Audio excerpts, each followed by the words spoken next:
What's up guys, today I want to talk to you guys about understanding functions for parent-child hierarchies. So we're going to begin by talking about the crux of this whole system, which is the path function. What the path function requires is a parent column name and then your ID column name. So the best way to describe your parent column name would be the very start of the hierarchy, right? So if the very start of the hierarchy is managers, then perhaps column name will be employees, which then the path will return all of the managers and their respective employees. So if you take a look at parameters, maybe that'll give you a better understanding. We have ID column name and parent column name and the descriptions for them. If you'd like to read it, you can go ahead, pause the video and read it. I think the return value is a great thing for us. It's a delimitated text string containing the identifiers of all the parents to the current identifier. These are some remarks. So, okay, this talks about an example that I mentioned earlier. So the following example creates a calculated column that lists all the managers for each employee. So you create the path function, you input your employee key, then you input your parent employee key, which will probably be managers, and then this will be maybe employee ID, so maybe manager ID and employee ID. Okay, how about we go take a look at Power BI to get maybe a better example. So starting off, let's talk about our two columns. We have floors and then room number, right? So floors are going to be A, right? Not floors, but our floor that we're going to be talking about is floor A. Floor A has the following room numbers, 1, 2, and 3.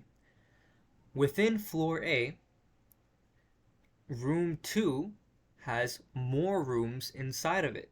212, 213, 214, and maybe rooms 1 and 3 have not had enough construction yet, so they don't have it, right?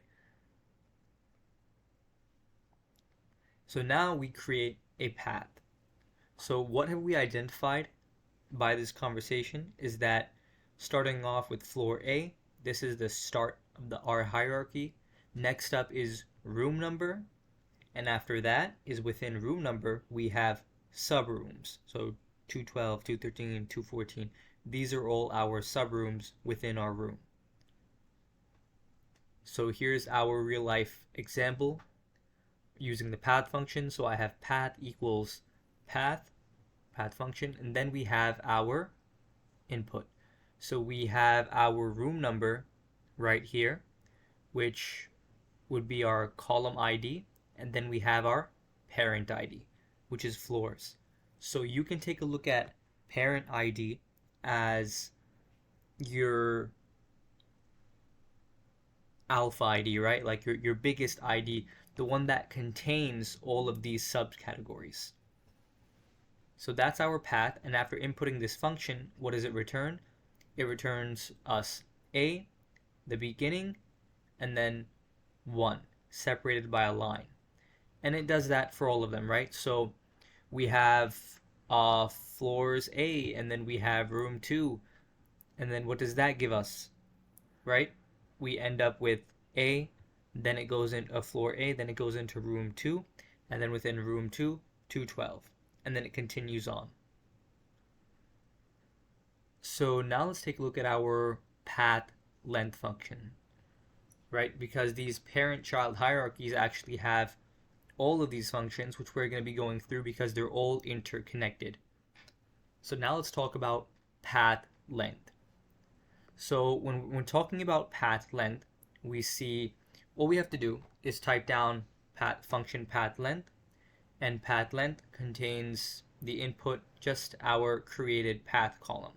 Once we add that in, this function knows that we want the length of our hierarchy, which is how many values does a hierarchy contain, right? So we have an initial value of A, the top value of A, then we have the second level, which is 1.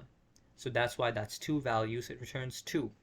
Going over here now, we have our level 1, A, our level 2, 2, and then our level 3, 212. those are 3 values. Therefore, it returns 3. And then we have just A right here. What's that? That's 1 value. That's level 1. So it returns 1. And so on and so forth. If we have a 4th level, then it will return 4. Now let's take a look at Pathitem. Right? Okay. So what Pathitem basically does is that we first type the Pathitem function, then we specify the column path because that's all of these are interconnected, so we need our path function. So we put in path, and then we specify 1. Now I'm going to talk to you guys mainly about what this 1 represents, right? So 1 represents the very first level in the hierarchy.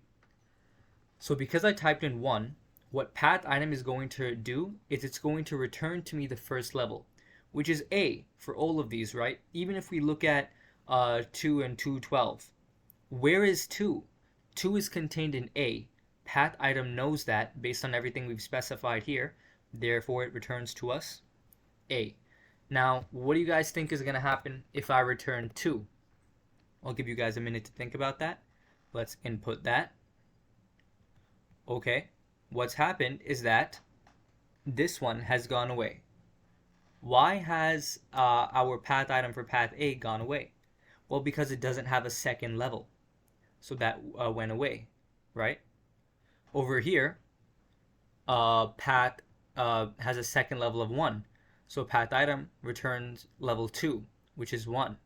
Over here, our level 2 is 2, so it returns 2. Over here, our level 2 is 3, so it returns 3. And for all of these, our hierarchy level 2 is 2, right? So now let's take a look at hierarchy level 3. What does that return? Okay, 212, 213, 214. Why? Because none of these have a hierarchy level of 3. Therefore, these disappear. And then these ones have a level 3, 212, 213, 214. Therefore, it returns the following values. Okay, now let's talk about Pathitemreverse, right? So what this does is it does exactly what this does, but in reverse. So going backwards, right? So here I have, and you know what, just to make this clear, let's put 1 in both, so you guys have a good understanding of what's going on. Okay, so what does hierarchy level 1 return? A. All of these have an original of A, right? That's level 1. Okay, let's go here. What does 1, 2, 3 represent? Well, it represents the very last value in the hierarchy. So that's what Pathitemreverse does. Okay, if Pathitem starts counting hierarchy levels from the start of the hierarchy, then Pathitemreverse starts counting hierarchy levels from the end, right? From the finish line going backwards.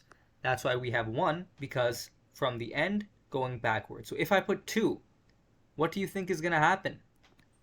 Let's take a look.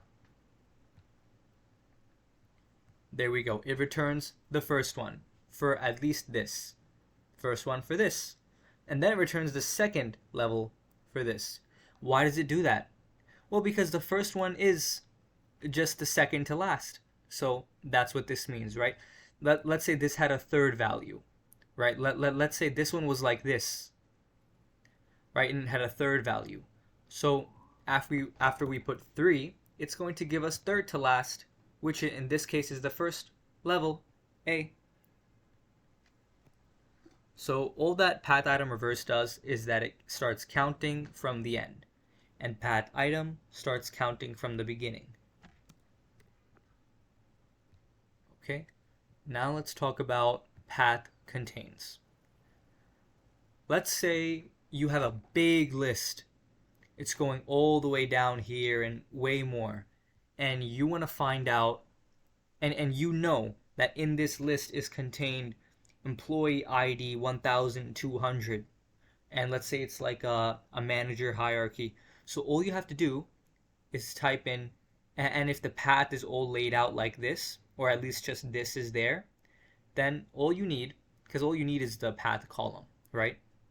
As long as you've created a path column, you can use any one of these functions. Okay, so and let's say we want to find out, oh, employee 1200, where is he? Okay, path contains, then we specify our path column name, whatever we put that as. I just made mine path. I can even make it Jimmy if I want, that's fine. So level 1, path, okay, and level 1 is my table name, by the way. And then I just specify what I want here. So in this case, I'd put in employee 1200, right? And then what would it give me? It would return to me all the columns, right? I'm sorry, all the rows from the path, and it would return to me a list. False, false, false, false, and all I have to do is find true out of all of that. So in this example, this is a much better example, shorter. So we wanted to find out which row is room 213 located in out of all of these. Where is 213? Which path leads to 213, room 213? Okay, so we go Pathcontains, that's just the name of the column that I wanted to put, equals Pathcontains. I type the function. I specify the path name, the column name for my path, and then comma 213. And then all of this that doesn't contain 213 becomes falsified, and then the row that contains 213 returns as true. Alright, so I hope that this helped you guys conceptualize parent-child functions for hierarchies in a better way. I hope that I was able to explain to you guys what path, pathlength, pathitem, and Pathitemreverse and Pathcontains, what all these functions do. And if you guys have any further questions, feel free to leave them in the comment down below. Okay, thank you. Take care.